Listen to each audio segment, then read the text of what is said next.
end of the abuse of the American worker by programs like this H-1B, the gamification of stuff like this that's set up to benefit people who aren't us. Nobody wants to solve the Japanese birth rate problem by turning Japan into India. That's preposterous. That only would work in a computer simulation where you can just change the code and make a Japanese person. I've tried it! It can't be done. In my laboratory, okay, where Asmongold. Do you feel like the far right are being genuine to shit on Indians and other H-1B holders by virtue signaling that they care about the H-1B workers being taken advantage of more than their obvious racist stances like Indian/South Asians smell and poop in the streets? There's a whole bunch of different people that are caught up in these arguments, and I don't think people are aware of like where all of these people are. That's the issue. If I had to like guess and like assign a percentage of who's not globally, but like nationally in the US, like who's in this conversation, my guess would be that right now you probably have, where are we at, man? It's a scary place right now. It's a scary time. I can't really, okay, whatever. My guess would be that probably 75% of people right now that are talking about H-1B workers are people that are genuinely concerned about downward pressure on wages. That'd be my guess right now. The majority of people are still in this bucket. And then you've got like this split between people who are Nazis and believe in some crazy, weird, great replacement thing. I don't know if I'd say it's as high as 12.5% now. And then you've got people who are just like kind of racist or whatever. Racism is bad, but it's fundamentally a different thing than this kind of like neo-Nazi bend. The issue is that I think all of these can blend together very quickly because they'll make similar style arguments and they don't realize that different people can represent parts of their interests while being wholly unaligned with other parts of their non-interest. And I guess like, so for instance, a guy here who believes in the economic anxiety that like, oh God, like workers are coming over and depressing our wages. We'll listen to things that Sam is saying, like, yeah, actually true. I think this is true. I think they are depressing our wages. And the problem is you can get funneled into you're going to get funneled into this category here, the Nazi category, if you listen to things like this. And then the racist people can get funneled into the Nazi category if they're not careful as well. Yeah, but I think this is the category that can grow, is the Nazi category. And you got to be careful for this one. And I feel like it's higher than it probably has been in a long time in the United States, but this is like a very broad, I don't know, I could be off on these percentages, obviously, but what's the difference between yellow and red? Yellow people are just like kind of racist and don't want too many brown people here because of whatever. Red people have like a more top-down systemic view of how society ought to be and the direction that it's going. So like a yellow category person will say things like, we have too many immigrants and it's because these woke progressives just want to bring too many fucking immigrants over because they're retarded and they're woke and they think that Hispanic people and whatever. Maybe they'll make some vague argument about culture. The red people are like, there are very powerful people in this country that are trying to destroy what it means to be an American because they're either slaves to Jewish interest or financial interest in a way that is wholly and completely separate from the interest of the average European stock American person. Our way of life is being threatened. Our culture is being actively destroyed, and the people that are controlling the levers of power are invisible to us, and all we can do is fight against it on things like social media or through useful idiots like Donald Trump, who aren't even as Nazis as we'd want him to be, because Trump is really not a Nazi at all. They have a much more kind of like systemic, comprehensive view of why these people are coming, and it's not just a racist thing. And if anything, the funny thing is these people, the people in the Nazi category, when they present themselves publicly, will come off as less racist than the people in the racist category. Because like a racist person will say things like, I don't want these lazy fucking Mexicans and these smelly, gross fucking Indians coming to my country and ruining it. Fuck these people. But a neo-Nazi will say things like, I think Mexican people and Indians, I think, are great. And I think that they can do great things, but they should do them in their country. I want to do things in my country. And if you guys care so much about these countries, why are we brain draining them and doing all these horrible things to them anyway? Like, let Indians who are smart build a wonderful and beautiful Indian. We can trade with them. We can have a relationship with that country. They don't have to replace us. They can just be our friends. Wouldn't that be a better way to do it? So like a neo-Nazi's public presentation is actually going to come off as less racist, sometimes significantly so, than just like a casual, like it's like casual racism versus competitive racism, right? Or professional racism, I guess, yeah. Liz right now down in the basement. I have tried over 150 times to turn an Indian into a Japanese man. And the only thing I was able to accomplish was boiling them. All right? saying, oh, we just don't have the people with degrees is pure copium. No, that is not copium. It is true. Can you explain why that is a Nazi take? Why that is a Nazi take? Sorry, hold on. Saving comments here. Well, that's like your tip of the iceberg entrance point. The reality is that it's going to be hard to get too deep into like the neo-Nazi take, because in my opinion, all of it kind of falls apart when you examine it very closely. But the Steelman version of the neo-Nazi take is going to be something along the lines of the greatest and most prosperous years and designing of America was all done by white European stock. There wasn't no, Paget, Vivek Ramaswamy, Hamilton founding father. There was no, Ying Chang, whatever founding father. It was Hamilton, it was Madison, it was white European stock. These are the people that built this country, that made this country great, and all of this. And if you look at our victory in World War I and our victory in World War II, it was white engineers, it was white technology, it was white people. We did all of these things. And we haven't had mass immigration here since the Hart-Celler Immigration Act of 65, I think. And it was after that we started to be flooded with all of these immigrants. And now you play into the nostalgia tripping, where people assume that in the past it was so much better than it was in the present. Now you lean into the idea that, well, the reason why society is so rough and tough today is because of all of these new immigrants that have come in. Remember in the 40s and 50s, back before civil rights, black people were happier. Look at the stats about their families. Black people weren't being, abandoned by their fathers as much before civil rights. So it seems like civil rights only hurt them. And in America, we all had white picket fences and we had our homes before stupid things like women voting. And women voting, and because of their emotionality and their estrogen-driven brains, led us to things like multiculturalism and allowed Jews to control society more. And as a result of that, we've been flooded with mass immigrants who are making our cities violent and destroyed. And now every day on the news, we've got to watch Haitians eating dogs. And America is losing its place in the world because even our best and brightest are Indians and brown people who don't represent us and don't look like us. And everything that made America great is slowly being drained away because of all of these colored immigrants that are being forced in by women voters who are being manipulated by Jews to destroy and undermine the white race, right? It's like the whole fucking thing. And if you're like a random white dude in America and you feel some amount of like economic anxiety or disparity, or you don't have like anything going for you in life, because we do genuinely have like, I think, a crisis of meaning or purpose. Well, it's very easy to look at that and like, yeah, fucking A. Like you latch in, you're like, damn, actually that's based. Hello, yes. You're the same guy who's like a Muslim in Europe who's being recruited by ISIS, who's like, the ISIS videos weren't saying like, we'll pay you lots of money and here's your virgins. It was like, hey, like, don't you feel like society hates you and you're never going to be German or French and you don't have a purpose or a place, and like, come fight for us, bro. This shit is awesome. You're like, fucking A, actually does sound kind of awesome. Yeah, but that is, yeah, that's like the broader thing of, I guess like the strongest version, I think, of that argument. Yeah. If you think, Elon, or Asmongold, if you're watching this, if you think you can turn an Indian person into a Japanese person by boiling them, not going to happen, okay? Go down to my basement and talk to the 150 Indians that I already tried that on. Doesn't work.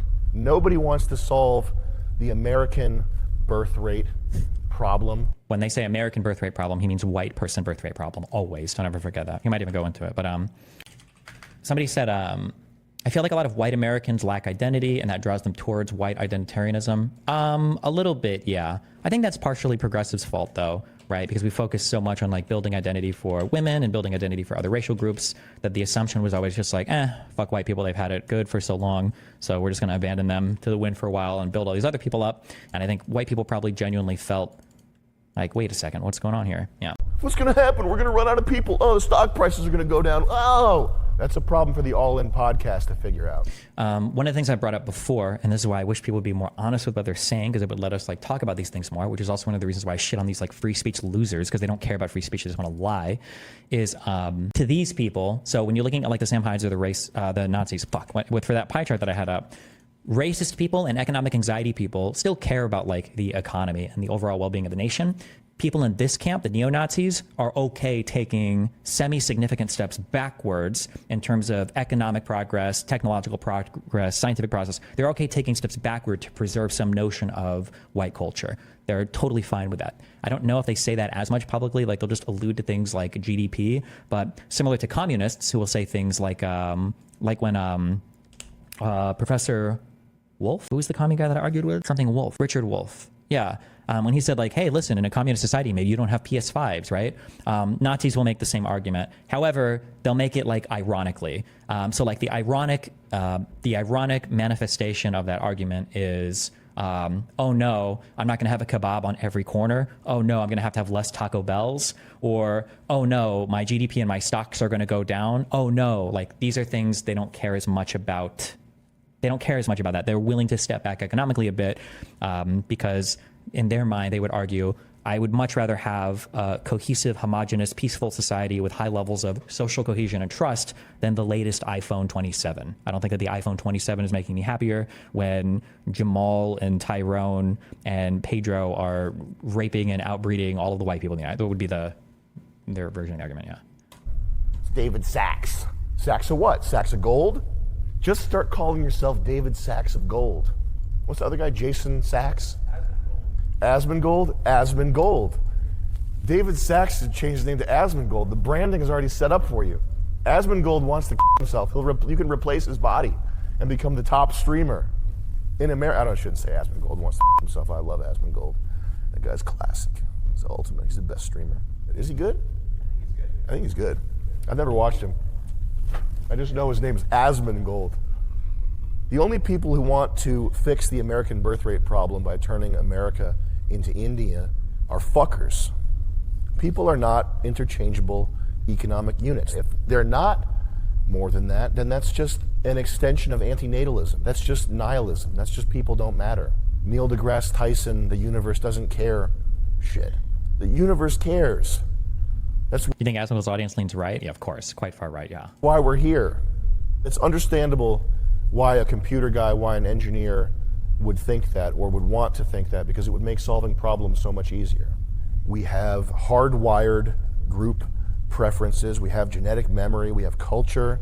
This is not learned stuff. It's Hardwired group preferences, genetic memory, these are all, I'd be shocked if he doesn't say or utter something similar to the like of the reason why Sweden and Norway used to be so peaceful is because these are homogenous places with high levels of social trust and high levels of social cohesion. so deeply embedded in us that it carries on for thousands of years. Thinking of people as interchangeable units, while it would be useful in a simulation or in an economic theorem, it strips them of their humanity. And by the way, it's one of the first steps towards any authoritarian dictatorship type system. It's one of the first steps towards Marxism, is thinking of people as just labor. It's a very gross, anti-human thing to think, just to appeal to the Redditor in you. So remember, the juxtaposition is always going to be economic units. That's what the liberal believes. I'm meaning that's not like in liberal, progressive, Democrat, but just liberal, like liberalism. Because remember, all of these new waves of people, the Hassan Pikers, the Sam Hydes, the Nick Fuenteses, the very far left and very far right, these are all illiberal people. They're anti-liberalism. So they believe in some flavor of, if there was a nicer way to say authoritarian, I would say, I don't know, but like they believe in some other type of enforcement system that goes beyond like kind of like these basic freedoms and free associations. They do want to have some kind of dogmatic enforcement of things like culture that is essentialized to race, right? So their argument on the flip side is always going to be, oh, well, these Redditors, these liberals just see people as workers and economic units, when I see them as like these fully fleshed out humans with families and genetics and histories and ethnicities, and they believe in things, and they like, yeah, it's more than just like a worker, right? Which is how the liberal sees them. Human thing to think, just to appeal to the Redditor in you. That's middle brain shit. Stupid people at the bottom of the spectrum know that everybody is special. Everybody's special! Everybody's different and has their own thing. Retards know this. I'd say attacking them by saying that they don't put the economy first isn't a great one. We all have things we would prioritize over the economy, at least ideally. Let's say that a new form of slavery was developed that increased the country's GDP by 30%, but we as liberals maintain. I'm not attacking them at all. I'm just explaining the beliefs. If you're interpreting this as an attack, then you're too sensitive or something. I don't know. I'm just explaining what they believe. I'm not attacking anybody. Geniuses understand their own thing. Retards know this.